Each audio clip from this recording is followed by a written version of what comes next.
What if the very weakness you keep apologizing for is the exact place where God draws nearest to you? Welcome back to Faith for Seniors. If you're new here, we are so glad you found us today. Pull up a chair. This is a place where we talk honestly about the hard parts and the holy parts, and we do it together. If growing older has left you feeling slower or quieter, or maybe a little forgotten, this conversation is for you. We're not going to pretend aging is easy, but we are going to talk heart to heart about something beautiful that God is doing in this season. Something most people never stop long enough to notice.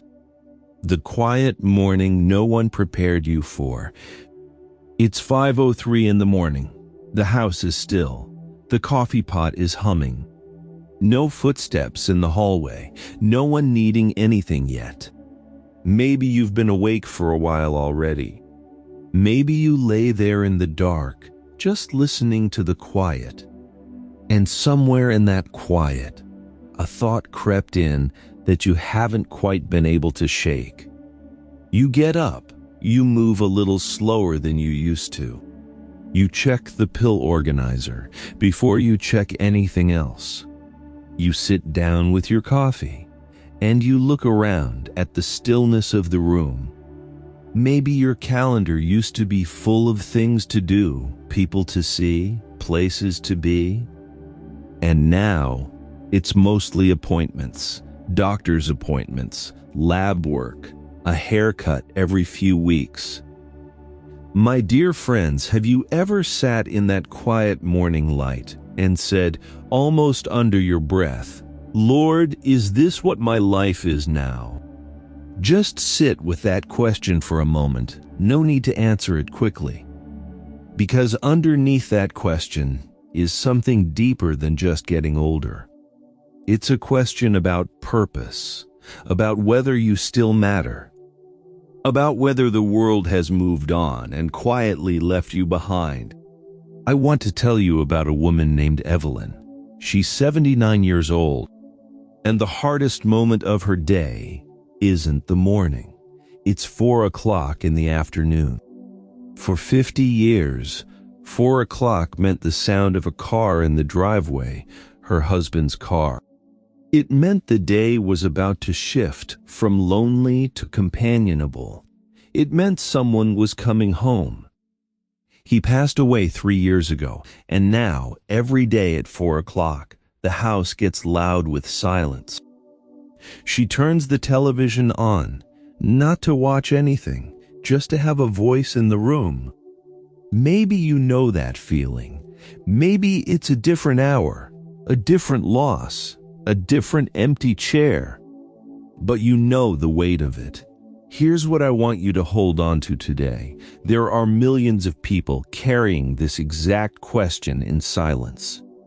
When the world stops asking for what I have to offer, who am I to God? And God has an answer to that question. And it is so much kinder than most people ever imagine. Before we go any further, I'd love to know who is here with us today. Where are you watching from? Maybe the United States, Canada, Australia, England, the Philippines, or somewhere else entirely. And if you're comfortable, share your age too. It is always such a quiet comfort to see how many of us are walking this road together. Drop it in the comments. We read every one. The grief no one lets you talk about. Before we get to the hope, and there is real hope, I want to stop here for a moment. Because grief needs to be named before it can be comforted. Aging is not only a blessing, it is also a series of real losses, and God does not ask you to smile through them and pretend they aren't happening. Think about what those losses actually look like, day to day. Giving up the car keys, not being able to get down on the floor to play with a grandchild, looking in the mirror and feeling genuinely surprised by the face looking back at you. Like that person and the person you feel like on the inside don't quite match. A life that used to overflow with responsibility and noise, slowly shrinking into empty spaces. You are not just slowing down, you may be mourning something real.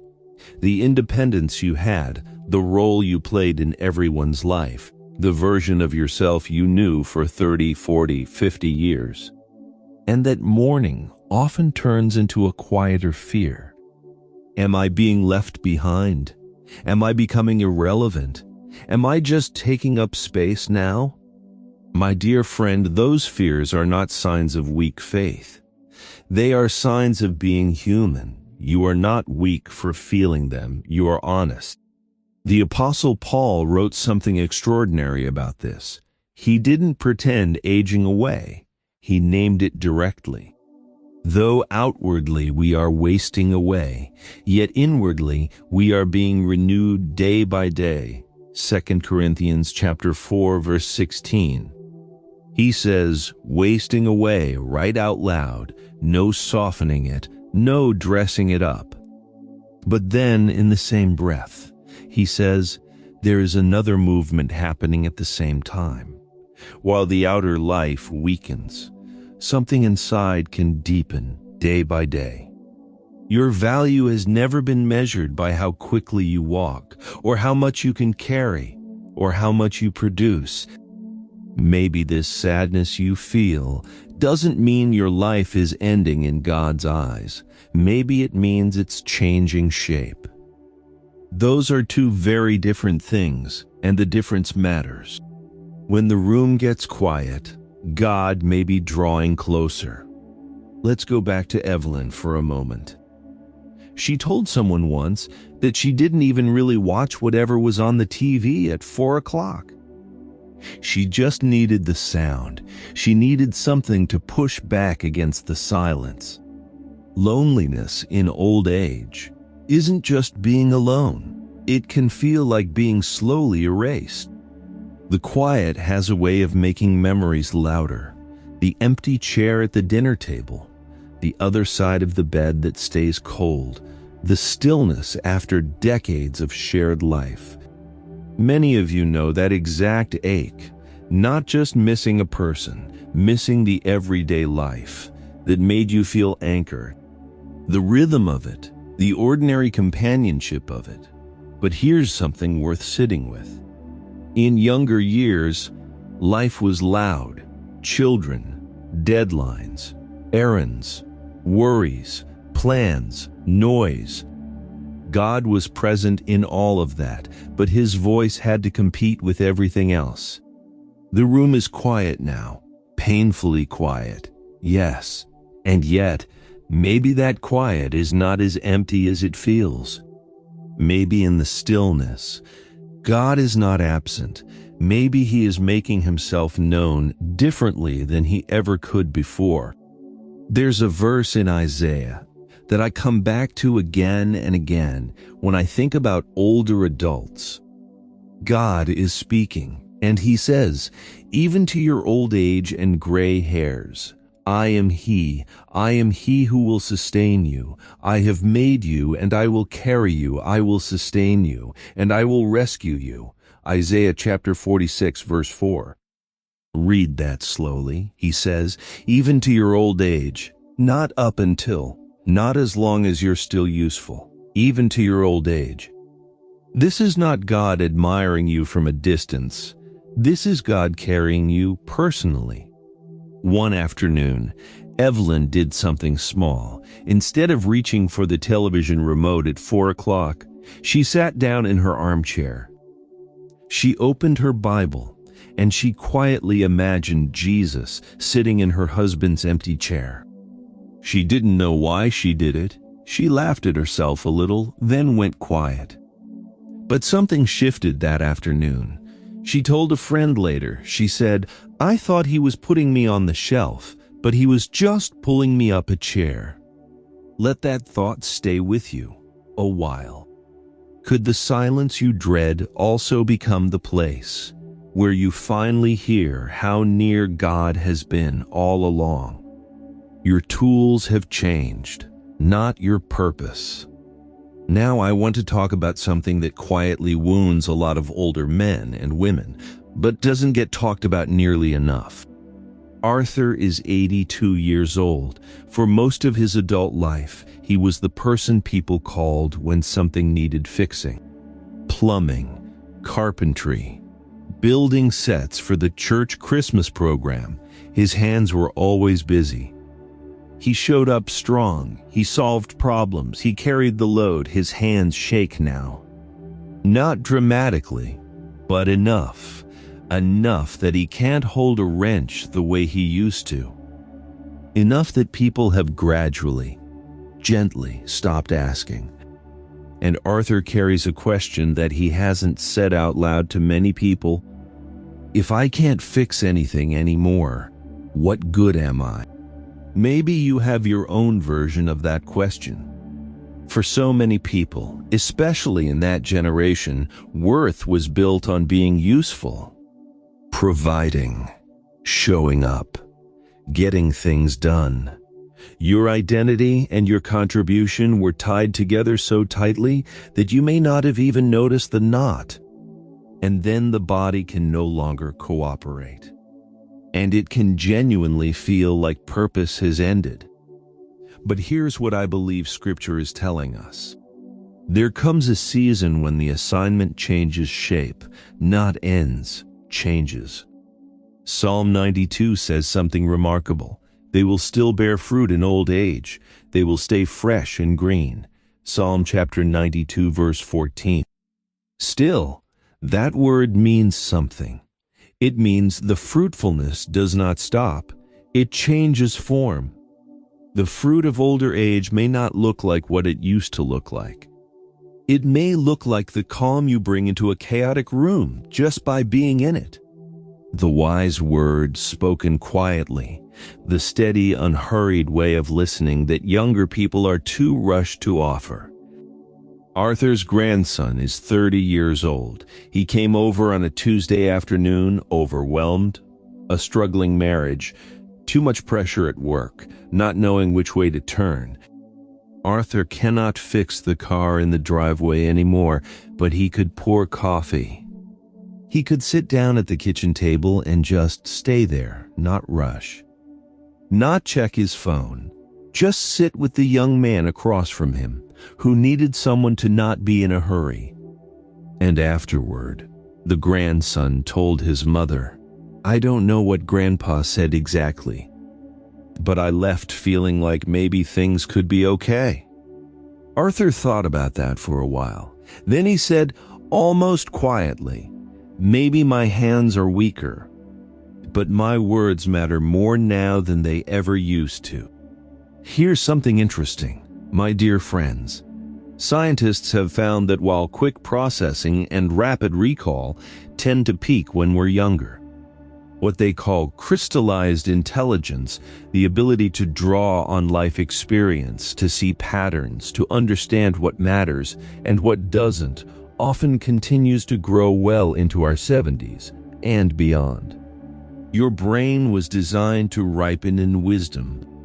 Society only tells you one part of the story, that your mind is only declining. That is incomplete. What if you haven't lost your usefulness? What if you've only lost the old form of it? And if that's true, what might the new form look like? The hidden work that heaven notices. And if this kind of gentle, faith-filled conversation speaks to your heart, subscribe and join this family. Here we don't just talk, we listen, we pray, and we walk this road together. And if you're comfortable, leave a comment with your age and whether this season of life feels peaceful or lonely, or somewhere in between. When you share, someone else reads your words and realizes they are not walking alone either. Now, there's a kind of work that looks invisible from the outside, but may matter more than almost anything else. You might not be able to volunteer the way you once did. Long events tire you out. Stairs are harder. There are days when the body just says no. And so you sit while the younger people rush around doing visible things. And it's easy to conclude, if I cannot move much, I cannot matter much. If I'm homebound, I'm sidelined, but my dear friend, God has never required mobility as proof of spiritual value. Think about Anna. In the Gospel of Luke, she was an elderly widow. The scripture says she had been in the temple for decades, fasting and praying day and night.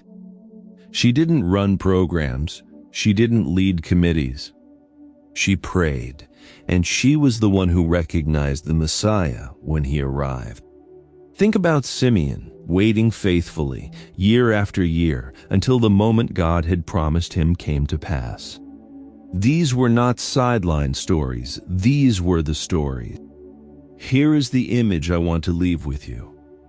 A quiet room, an armchair near a window, a Bible open on a knee, one hand around a warm mug, and a voice, low and steady, speaking names, children, grandchildren, a neighbor who is struggling, a prodigal who hasn't come home yet, a pastor carrying too much, a missionary far away. That may look small from the outside. It is not small in heaven. You are not forgotten, not by God, not by the people you are praying for, even if they don't know it's happening. A busy executive might shape a schedule. A praying grandparent might touch eternity. Have you ever mistaken hiddenness for uselessness? Because maybe God calls it something else entirely. Maybe He calls it holy. Receiving help is not the end of your dignity. There's one more thing I want to talk about today, because I think it may be the part that quietly hurts the most. Margaret is 84. She moved into her daughter's spare bedroom about 8 months ago. She needs help with the stairs. She moves slowly through the kitchen in the morning, and she apologizes constantly. I'm sorry, I don't mean to be such a nuisance. You all go on without me. I'll be fine. I don't want to hold everyone up. Maybe you've said something like that. Maybe you've felt the sting of it, that strange mixture of gratitude and shame that comes with needing help from the people you spent decades taking care of. You spent years being the strong one, the one who showed up, the one who held things together, and now, needing help can feel like losing something that was central to who you were. There's a fear beneath it, a quiet fear that people are kind, but secretly tired of you, that you are too much, that you are in the way. My dear friends, I want to say this as gently and as clearly as I can. Allowing others to care for you is not robbing them. It is giving them the opportunity to love well, receiving with grace, not bitterly, not with endless apology, but with quiet acceptance, is its own kind of spiritual discipline. It takes humility, it takes trust, and it teaches the people around you something about how to care for one another that they may carry for the rest of their lives. Margaret doesn't realize something. Her daughter is fast-paced, anxious, always one step behind herself. But she told a friend recently that something about having her mother in the house has settled her. Margaret's unhurried pace, the way she stops to pray before meals, the way she actually listens when someone talks to her without one eye on a phone. Margaret feels like she's only taking, but the house is different because she's in it. She is giving steadiness, perspective, tenderness, a kind of presence that moves slower than the world, but goes deeper. God said through Isaiah, and this is His own word to older people, I will carry you. No shame in being carried. No shame in being the one who receives. There is grace in that receiving, if we can let ourselves accept it. Could accepting help with grace become one more way you let God love you in this season? No need to answer that today. Just let the question stay nearby. You are not forgotten. So let me gather up everything we've talked about today, my dear friends. Your grief is real. God does not wave it away or rush you past it. Your quiet is not proof of abandonment. Your slower pace does not cancel your calling. It changes the form of it. Your prayers matter. Your wisdom matters. Your presence matters more than you know, more than you can see. And your need does not make you less precious to God, not one bit less. Evelyn said it as well as anyone ever could. She sat in her armchair at 4 o'clock in the afternoon, and she stopped apologizing for her quiet life, and she said, "I thought he was putting me on the shelf, but he was just pulling me up a chair." Tonight, maybe as the house gets still and the day quiets down, ask yourself this: if God sat with me in the quiet tonight, what might he want me to stop apologizing for? No rush with that one. Let it settle. Tomorrow may still be quiet. Your knees may still ache. The phone may not ring as often as you wish. You may still miss the people and the strength and the seasons you once had. That is real, and it is allowed. But he who made you has not outgrown you. He is not in the process of setting you aside. He said so himself. Even to your old age and gray hairs, he will carry you. He will sustain you. He will be with you through every mile still to come. You are not forgotten. God has not stepped away. And you will not walk into tomorrow alone. If this conversation spoke to something in your heart today, I'd love for you to leave a comment. Tell us your age, where you're watching from, and one word that describes this season of your life right now. Maybe it's lonely, maybe it's grateful, maybe it's tired or peaceful or hopeful or something in between. Whatever is true for you, say it.